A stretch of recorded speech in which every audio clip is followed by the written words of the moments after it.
Democracy government of the people, by the people, for the people. কে বলেছিলেন এই সংজ্ঞাটা?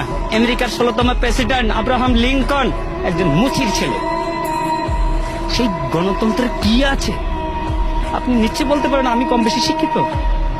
অবশ্যই কিছু শিক্ষিত। আমার হাতে কি রিক্সা? কেন? আমি ভালো কিছু করার কি আমার যোগ্যতা নাই, দক্ষতা নাই? আছে, কিন্তু আমার যাচাই বাছাই করার আমার প্ল্যাটফর্ম পাইনি। তার আগে ওনারা খেলা শুরু করেছেন, খেলা হবে, খেলা হবে। আরে কি খেলা হবে? আপনি কি খেলতে চান? কি খেলতে চান? আমরা তো এই দেশের জনগণ, সাধারণ মানুষ। আপনি আমাদের কাতারে আসেন, তারপর খেলা কাকে বলে আমরা খেলবো। আপনিও খেলেন।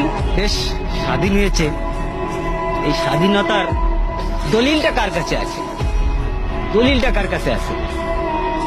ওই বলেছিলেন না, ভুট্টো সাহেব বলেছিলেন, যাও তোমার দিল্লির পূর্বদের কাছে যাও। সেই দিল্লির পূর্ব